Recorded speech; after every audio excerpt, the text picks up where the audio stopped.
ಎಲ್ಲರಿಗೂ ನಮಸ್ಕಾರ. ಪರಿಮಳ ಕಿಚನ್ಗೆ ಸ್ವಾಗತ. ನಾನು ನಿಮ್ಮ ಪರಿಮಳ. ಇವತ್ತು ನಾನು ನವರಾತ್ರಿ ಹಬ್ಬಕ್ಕೆ ವಿಶೇಷವಾದ ಹೋಳಿಗೆ ಮಾಡುವುದು ತೋರಿಸ್ತಿದ್ದೀನಿ. ಇದಕ್ಕೆ ಬೇಳೆ ಬೇಡ, ಹೂರ್ಣ ರುಬ್ಬುವುದು ಬೇಡ, ಮತ್ತು ರುಬ್ಬುವ ಮಿಷನ್ನೂ ಬೇಡ.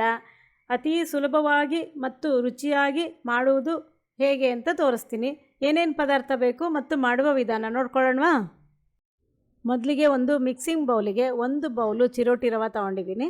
ನೋಡಿ, ಇದು ಒಂದು 125 ಗ್ರಾಮ್ ಇದೆ. ಅರ್ಧ ಬೌಲು ಮೈದಾ ಹಿಟ್ಟು ತೊಗೊಂಡಿದ್ದೀನಿ. ನಿಮಗೆ ಮೈದಾ ಹಿಟ್ಟು ಬೇಡ ಅಂದರೆ ಬರೀ ಚಿರೋಟಿ ರವೆನೇ ಹಾಕ್ಕೋಬೋದು. ರವೆನೂ ಬೇಡ ಅಂದರೆ ಗೋಧಿ ಹಿಟ್ಟಲ್ಲಿ ಮಾಡ್ಕೋಬೋದು. ಒಂದು ಸ್ವಲ್ಪ ಅರಿಶಿನದ ಪುಡಿ ತೊಗೊಂಡಿದ್ದೀನಿ. ಹಾಗೆ ಒಂದು ಸ್ವಲ್ಪ ಉಪ್ಪು ಹಾಕ್ಕೊಂಡಿದ್ದೀನಿ. ಈಗ ನೋಡಿ, ಇಷ್ಟು ಎಣ್ಣೆ ಇಟ್ಕೊಂಡಿದ್ದೀನಿ.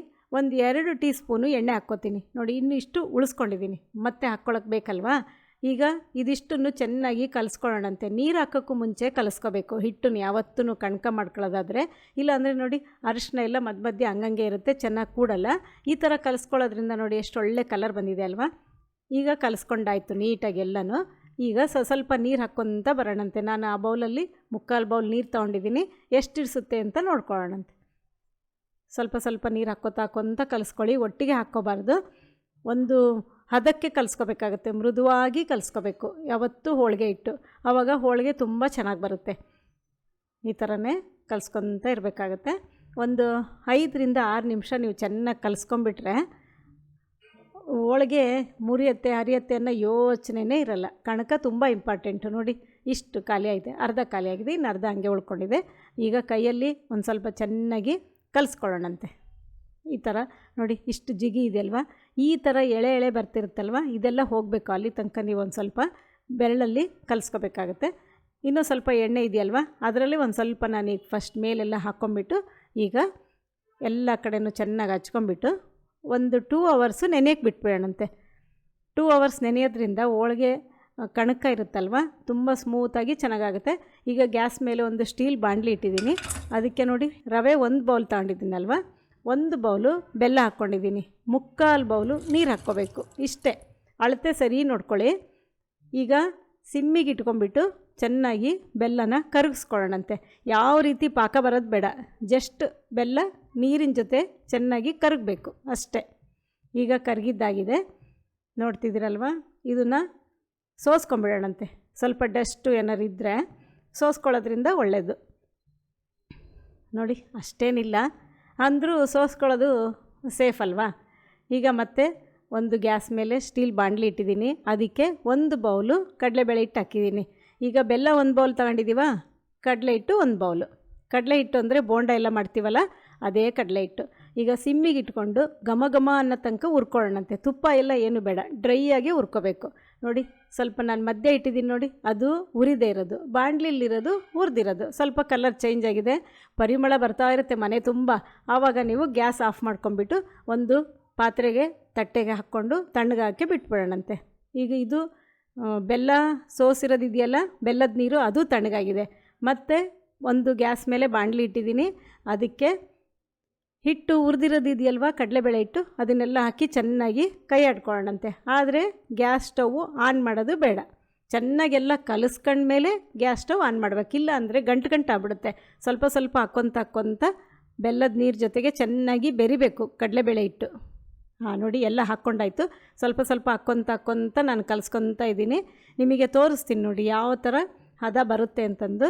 ಒಂದು ಚೂರು ಗಂಟಾಗಬಾರ್ದು, ಆ ರೀತಿ ನೀವು ಕಲಿಸ್ಕೊತ ಇರಬೇಕು. ಅದಕ್ಕೆ ಬಿಸಿಯಾಗಿರಬಾರ್ದು. ಅದಕ್ಕೆ ಹೇಳಿದ್ದು ನಾನು, ಬೆಲ್ಲದ ನೀರು ತಣ್ಣಗಾದಮೇಲೆ ಕಲಿಸ್ಕೋಬೇಕು ಅಂತ. ಈ ಥರ ಚೆನ್ನಾಗಿ ಕಲಿಸ್ಕೊಳ್ಳೋದ್ರಿಂದ ನೋಡಿ ಎಷ್ಟು ಒಳ್ಳೆ ಹದ ಬಂತು. ಒಂಚೂರಾರು ಗಂಟು ಕಾಣಿಸ್ತಿದೆಯಾ? ಇಲ್ಲ ಅಲ್ವಾ? ಗಂಟು ಆಗ್ದಂಗೆ ಕಲಿಸ್ಕೋಬೇಕು. ಈಗ ಅರ್ಧ ಟೀ ಸ್ಪೂನು ತುಪ್ಪ ಹಾಕ್ಕೊಂಬಿಟ್ಟು ಗ್ಯಾಸ್ ಆನ್ ಮಾಡಬೇಕು. ಗ್ಯಾಸ್ ಆನ್ ಮಾಡಿ ಸಿಮ್ಮಿಗೆ ಇಟ್ಕೊಂಡು ಕೈ ಆಡ್ತಾ ಇರಬೇಕು. ಒಂದು 7ರಿಂದ 8 ನಿಮಿಷದಲ್ಲಿ ಗಟ್ಟಿ ಆಗಿಬಿಡುತ್ತೆ. ಈಗ ಒಂದು 4 ಏಲಕ್ಕಿನ ಕುಟ್ಟಿ ಪುಡಿ ಮಾಡಿಟ್ಟಿದ್ದೀನಿ, ಅದನ್ನು ಹಾಕ್ಕೊಂಡಿದ್ದೀನಿ. ಅದು ಚೆನ್ನಾಗಿ ಕೂಡೋ ಥರ ಕೈ ಆಡ್ಕೋಬೇಕು. ನೋಡಿ, ಆಯಿತು, ಹೌದಾ? ಕೈ ಆಡ್ತಾ ಇದ್ದರೆ ಹಾಗೇ ಬಿಡುತ್ತೆ. 7ರಿಂದ 8 ನಿಮಿಷಕ್ಕೆಲ್ಲ ಹೂರ್ಣ ರೆಡಿ ಆಯಿತು. ಗಂಟಾಗಿದೆಯಾ? ನೋಡಿ ಎಷ್ಟು ಚೆನ್ನಾಗಿ ಸ್ಮೂತ್ ಹದ ಬಂದಿದೆ ಅಂತ. ಮುಟ್ಟಿ ನೋಡಿ ಒಂದ್ಸಲಿ. ನಾನು ತುಪ್ಪದ ಕೈ ಮಾಡಿಕೊಂಡು ಮುಟ್ಟಿ ತೋರಿಸಿದ್ದೀನಿ ನಿಮಗೆ, ಕೈ ಅಂಟಿಲ್ಲಲ್ವಾ? ನೋಡಿ, ಉಂಡೆ ಕಟ್ಟಿ ತೋರಿಸ್ತಾ ಇದ್ದೀನಿ. ಈ ಟೈಮಲ್ಲಿ ಗ್ಯಾಸ್ ಆಫ್ ಮಾಡ್ಕೊಂಬಿಡಿ. ಮುಂದೆ ಜಾಸ್ತಿ ಮಾಡ್ಕೊಳಕ್ಕೆ ಹೋಗಬಾರ್ದು, ಇನ್ನೂ ಗಟ್ಟಿ ಆಗಿಬಿಡುತ್ತೆ. ಈಗ ಕಣಕ ಕಲಸಿಟ್ಟು 2 ಅವರ್ಸ್ ಆಯಿತು. ಹೆಂಗಿದೆ ಅಂತ ನೋಡ್ಕೊಳ್ಳೋಣ. ನೋಡಿ ಎಷ್ಟು ಚೆನ್ನಾಗಿ ತುಂಬ ಚೆನ್ನಾಗಿ ನೆಂದಿದೆ, ಸ್ಮೂತಾಗಿದೆ. ಹೌದಾ? ರವೆ ಹಾಕೋದ್ರಿಂದ ಜಿಗಿ ಆಗಲ್ಲ, ತುಂಬ ರುಚಿಯಾಗುತ್ತೆ, ಮತ್ತು ಆರೋಗ್ಯಕ್ಕೂ ಕೂಡ ಒಳ್ಳೆಯದಲ್ವಾ. ಒಂದು ಸ್ವಲ್ಪ ಈಗ ಚೆನ್ನಾಗಿ ಹಿಂಗೆ ಹೊಡ್ಕೊಂಬಿಟ್ಟು ಒಂದೊಂದಾಗೆ ಹುಳಿ ತಕ್ಕೊತ ಬರ್ತೀನಿ. ಎಷ್ಟು ನಿಮಗೆ ಸೈಜಿಗೆ ಬೇಕೋ ಅಷ್ಟಷ್ಟು ತಗೊಂಬಿಟ್ರೆ ಆಯಿತು. ಹಿಂಗೆ ಎಲ್ಲ ತಗೊಂಬಿಟ್ಟು ಎಷ್ಟಾಯಿತು ಅಂತ ನಿಮಗೆ ಹೇಳ್ತೀನಿ. ನೋಡಿ, ಎಲ್ಲ ಆಯಿತು. 7 ಆಗಿದೆ. 7 ಕಣಕ ದುಂಡೆ ಆಗಿದೆ ಮತ್ತು ಹೂರ್ಣದ ಉಂಡೆ 7 ಆಗಿದೆ. ಈಗ ಒಂದು ಹೋಳಿಗೆ ಶೀಟ್ ಇಟ್ಕೊಂಡಿದ್ದೀನಿ, ಅದಕ್ಕೆ ಒಂದು ಸ್ವಲ್ಪ ಎಣ್ಣೆ ಹಾಕಿ ಒಂದು ಸ್ವಲ್ಪ ಎಲ್ಲ ಚೆನ್ನಾಗಿ ತಿಕ್ಕೊಂಡಿದ್ದೀನಿ. ಈಗ ಒಂದೊಂದೇ ಉಂಡೆ ತಗೊಂಬಿಟ್ಟು ಇಷ್ಟು ಅಗಲಕ್ಕೆ ತೊಟ್ಕೋಬೇಕು ಫಸ್ಟಿಗೆ. ಆಮೇಲೆ ಮಧ್ಯಕ್ಕೆ ಹೂರ್ಣ ಇಟ್ಕೊಂಡ್ಬಿಟ್ಟು ಎಲ್ಲ ಚೆನ್ನಾಗಿ ಹಿಟ್ಟಿಂದ ಕವರ್ ಮಾಡ್ಕೊಳ್ಳೋಣಂತೆ. ಕಣಕದ ಹಿಟ್ಟಿಂದ ಈ ಥರ ಕವರ್ ಮಾಡ್ಕೊಂಡ್ಮೇಲೆ ನೋಡಿ, ಹೌದಾ, ಚೆನ್ನಾಗಿ ಎಲ್ಲ ಕಡೆ ಒಂಚೂರು ಹೂರ್ಣ ಕಾಣಬಾರ್ದು, ಆ ಥರ ಕವರ್ ಆಗಬೇಕು. ತಿರುಗಿಸ್ಕೊಂಬಿಟ್ಟು ಒಂದ್ಸಲಿ ಒಂದು ಅಂಗೈ ಅಗಲಕ್ಕೆ ಕೈಯಲ್ಲಿ ತೊಟ್ಕೊಂಬಿಡೋಣ. ಈ ಥರ ತೊಟ್ಕೊಳ್ಳೋದ್ರಿಂದ ಹೂರ್ಣ ಎಲ್ಲ ಕಡೆಗೂ ನೀಟಾಗಿ ಸ್ಪ್ರೆಡ್ ಆಗುತ್ತೆ. ಈ ಥರ ಒಂದು ಪ್ಲಾಸ್ಟಿಕ್ ಶೀಟ್ ಅದ್ರ ಮೇಲೆ ಹಾಸ್ಕೊಂಬಿಟ್ಟು ಕೈಯಲ್ಲಿ ಚೆನ್ನಾಗಿ ಹಿಂಗೆ ಸೀಟ್ಕೊತ ಬಂದರೆ ಹೋಳಿಗೆ ರೆಡಿ ಆಗುತ್ತೆ. ನೋಡಿ, ಎಷ್ಟು ಈಸಿಯಾಗಿ ನಿಮಗೆ ತೋರಿಸ್ಕೊಡ್ತಾ ಇದ್ದೀನಿ. ಇದು ಬೇಳೆ ಹಾಕಬೇಕು, ಬೇಯಿಸ್ಕೋಬೇಕು, ಹೂರ್ಣ ಮಾಡ್ಕೋಬೇಕು, ತೆಳ್ಳಗಾಗುತ್ತೆ ಅನ್ನೋ ಸಮಸ್ಯೆನೇ ಇಲ್ಲ. ಆರಾಮಾಗಿ ನೀವು ಮಾಡ್ಕೋಬೋದು. ಹೊಸ ರುಚಿ ಇದು, ತುಂಬ ಚೆನ್ನಾಗಿರುತ್ತೆ. ಖಂಡಿತ ನೀವು ನವರಾತ್ರಿ ಹಬ್ಬಕ್ಕೆ ಮಾಡ್ಕೊಳ್ಳೇಬೇಕು. ನೋಡಿ, ಇಷ್ಟು ಅಗಲಕ್ಕೆ ನಾನು ಮಾಡ್ಕೊಂಡಿದ್ದೀನಿ. ಎಷ್ಟು ಚೆನ್ನಾಗಿ ಕಾಣಿಸ್ತಿದೆ ಅಲ್ವಾ ಕಲರ್ ನೋಡಿ, ಹೌದಾ? ಈಗ ಗ್ಯಾಸ್ ಮೇಲೆ ನಾನು ಹೆಂಚಿಟ್ಟಿದ್ದೀನಿ. ಹೆಂಚು ಚೆನ್ನಾಗಿ ಕಾದಿದೆ. ತುಪ್ಪ ಕರಗಿಸಿಟ್ಕೊಂಡು ಅದನ್ನೇ ಹಾಕ್ಕೋತಾ ಇದ್ದೀನಿ. ಮೊದಲಿಗೆ ಒಂದು ಅರ್ಧ ಸ್ಪೂನು ಹೆಂಚಿನ ಮೇಲೆ ಹಾಕ್ಕೊಂಡು ಬಾಳೆ ಎಲೆ ಸಹಾಯದಿಂದ ಎಲ್ಲ ಕಡೆನೂ ಈ ಥರ ಹಚ್ಕೊಂಡಿದ್ದೀನಿ. ಈಗ ಹಾಕ್ತಾಯಿದ್ದೀನಿ. ಹೋಳಿಗೆ ಹೆಂಚಿನ ಮೇಲೆ ಹಾಕಿದ್ದೀನಿ. ಒಂದು 5-6 ಸೆಕೆಂಡ್ ಬಿಟ್ಟು ಈ ಥರ ಶೀಟನ್ನು ಹಿಂಗೆ ತೆಕ್ಕೊಂಬಿಡೋಣಂತೆ. ನೀಟಾಗಿ ಬರುತ್ತೆ ನೋಡಿ, ಎಲ್ಲೂ ಹತ್ಕೊಂಡಿಲ್ಲ, ನೀಟಾಗಿ ಬಂದಿದೆ. ಈಗ ಒಂದು ಅರ್ಧ ಸ್ಪೂನು ಮತ್ತು ತುಪ್ಪನೇ ಹಾಕ್ತಾಯಿದ್ದೀನಿ. ತುಪ್ಪ ಹಾಕಿ ಹೋಳಿಗೆ ಬೇಯಿಸೋದ್ರಿಂದ ರುಚಿ ತುಂಬ ಚೆನ್ನಾಗಿರುತ್ತೆ. ನಿಮಗೆ ತುಪ್ಪ ಬೇಡ, ತುಂಬ ತಿನ್ನಲ್ಲ ಅನ್ನೋದಾದರೆ ಎಣ್ಣೆನೂ ಹಾಕ್ಕೋಬೋದು, ಅದೂ ತುಂಬ ಚೆನ್ನಾಗೇ ಆಗುತ್ತೆ. ನಾನಿಲ್ಲಿ ತುಪ್ಪ ಹಾಕ್ತಾಯಿದ್ದೀನಿ ಅಷ್ಟೇ. ನೋಡಿ, ಒಂದು ಕಡೆ ಆಯಿತು, ಇನ್ನೊಂದು ಕಡೆ ತಿರುಗಿಸ್ಕೊಂಡೆ. ಎಷ್ಟು ಚೆನ್ನಾಗಿ ಕಾಣಿಸ್ತಾ ಇದೆ, ಎಷ್ಟು ಚೆನ್ನಾಗಿ ಸುಟ್ಟಿದೆ ನೋಡಿ. ಎಲ್ಲ ಕಡೆನೂ ನೀಟಾಗಿ ಸುಟ್ಕೊಳ್ಳಿ, ಮೇಲೆ ಕೆಳಗೆ, ಆಮೇಲೆ ಎಡ್ಜಸ್ಸು ಎಲ್ಲ ಚೆನ್ನಾಗಿ ಸುಟ್ಕೋಬೇಕು. ಈಗ ಆಗಿದೆ, ಇದನ್ನು ತೆಕ್ಕೊತಾ ಇದ್ದೀನಿ. ನೋಡ್ಕೊಂಡ್ರಲ್ವಾ? ಈಗ ಕೈಯಲ್ಲಿ ಮಾಡಿದ್ದು ತೋರಿಸಿದ್ದೀನಿ. ಈಗ ಲಟ್ಸೋದು ತೋರಿಸ್ತೀನಿ. ಎರಡೂ ಥರ ತೋರಿಸ್ತೀನಿ. ನಿಮ್ಗೆ ಹೆಂಗೆ ಅನುಕೂಲನೋ ಹಂಗೆ ಮಾಡ್ಕೋಬೋದು. ಸೇಮ್ ಅದೇ ಪ್ರೊಸೀಜರು. ಚೆನ್ನಾಗೆಲ್ಲ ಮಾಡ್ಕೊಂಡ್ಬಿಡಿ. ಹಿಟ್ಟು ಹೂರ್ಣ ಕಾಣಿಸ್ದಂಗೆ ಎಲ್ಲ ಕಡೆ ಕವರ್ ಮಾಡ್ಕೊಳ್ಳಿ. ಎಕ್ಸ್ಟ್ರಾ ಆಗಿದ್ದರೆ ಒಂದು ಸ್ವಲ್ಪ ಹಿಟ್ಟು ಮೇಲೆ ಹಿಂಗೆ ಮಾಡಿಕೊಂಡು ಎಕ್ಸ್ಟ್ರಾ ಹಿಟ್ಟು ತಗೊಂಬಿಡಿ. ಆವಾಗ ಎಡ್ಜಸ್ಸು ಬರೋದಿಲ್ಲ, ಚೆನ್ನಾಗಾಗುತ್ತೆ. ಹಿಂಗೆ ತಗೊಂಬಿಡೋಣಂತೆ. ತಗೊಂಡ್ಮೇಲೆ ಚೆನ್ನಾಗಿ ಪ್ರೆಸ್ ಮಾಡ್ಕೊಂಬಿಟ್ಟು ಸೇಮ್ ಅದೇ ಥರನೇ ಕೈಯಲ್ಲಿ ಒಂದು ಸ್ವಲ್ಪ ಮಾಡ್ಕೊಳ್ಳೋದ್ರಿಂದ ಹೂರ್ಣ ಎಲ್ಲ ಕಡೆಗೂ ಚೆನ್ನಾಗಿ ಸ್ಪ್ರೆಡ್ ಆಗುತ್ತೆ. ಈಗ ಲಟ್ಟಣಿಗೆಯಲ್ಲಿ ಲಟ್ಸೋದು ಹೆಂಗೆ ಅಂತ ತೋರಿಸ್ತೀನಿ. ಇದು ಹೋಳಿಗೆ ಮಾಡ್ಕೊಂಡ್ಮೇಲೆ 3 ದಿನ ಇದ್ದರೂ ಹೋಳಿಗೆ ಕೆಡಲ್ಲ, ತುಂಬ ಚೆನ್ನಾಗಿರುತ್ತೆ. ನೀವು ಪಿಕ್ನಿಕ್ಕು, ಟೂರಿಗೆಲ್ಲರೂ ಹೋಗ್ಬೇಕಾದ್ರೆ ಈ ಥರ ಮಾಡ್ಕೊಂಡು ಹೋಗ್ಬೋದು.